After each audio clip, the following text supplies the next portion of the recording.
In today's lecture, we are going to see that the phases of compiler. In the previous video, we know that how our language processing system is converted. So the compiler is one of the translator. It convert our pre-processed high-level language into the assembly level language programs. So for that conversions we have the several phases. So the compiling is majorly divided into the two phases, that is an analysis phase and synthesis phase. So in the analysis phase, that is a front end of the compiler that checks the grammatical and structure of the program and produces the intermediate code as an output using the symbol table. And next is the synthesis phase, is the back end of the compiler. It get that 3 address code as an input and produces output as a target program. For that compilation, we have 6 phases in the compiler.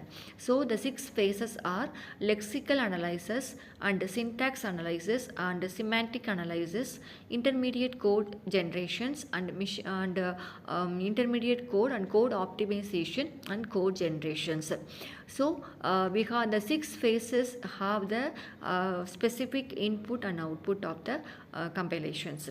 So the lexical analyzer get the pre-processed high-level language as an input and produces output as a token.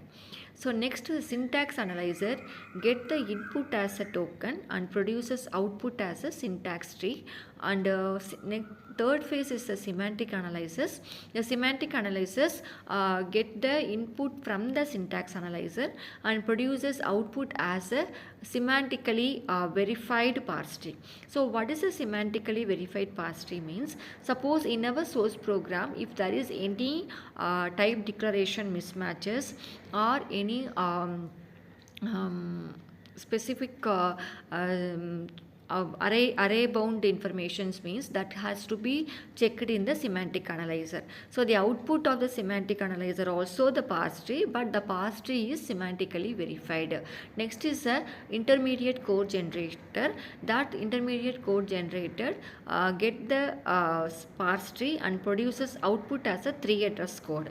Next, the code optimizer and produces the optimized code as an output. And finally, we have the code generation phase. The code generation phase get the optimized code as an input and produces output as a assembly level language programs. So these are all the 6 phases are required for our compilations. For all the 6 phases, we have the 2 common concept are like a symbol table and error handler.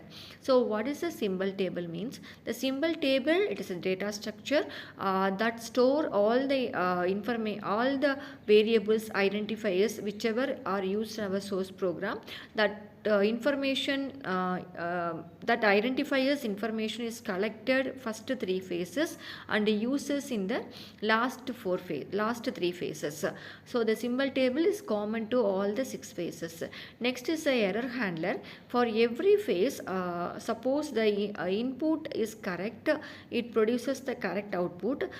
Suppose if there is any wrong in the input, it produces a error as an output. So for all phases, we have error handler.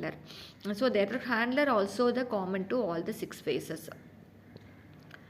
So I already know that our total compilation is divided into the 2 major phases. One is an analysis and synthesis. In the analysis phase, the first 3 phases are involved in the analysis and the last 2 phases are involved in the synthesis phase. That is the front end of the compiler and the back end of the compiler. Now we will see the first phase of compiler in detail.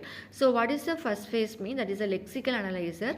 So the lexical analyzer read the source program or source statement from left to right, that is analyzes, scanning and produces the output as a token. So for that we have the 3 terms. One is a lexeme, token and pattern. So what is a lexeme means? Lexeme is the sequence of characters in the source program.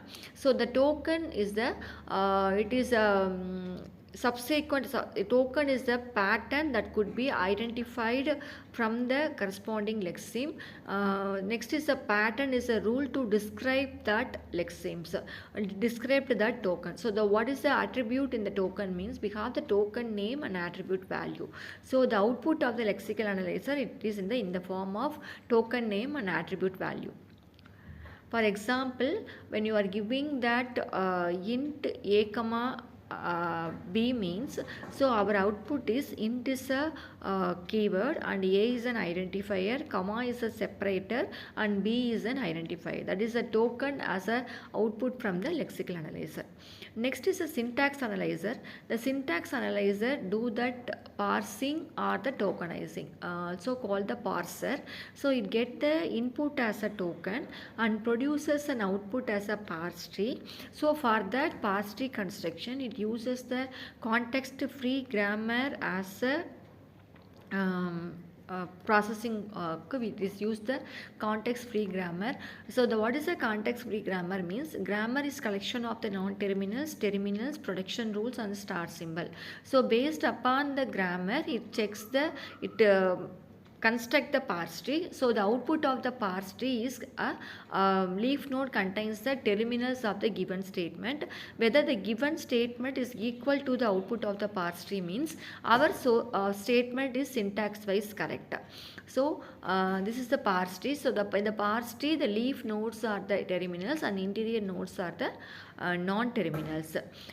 So in this video we have seen what are all the 6 phases of compiler and what is the input and output of each phases and what is the analysis and synthesis phase and the first 2 phases in detail. I hope you will understand that phases of the compiler clearly. Thank you. In next video we will see the remaining phases in detail.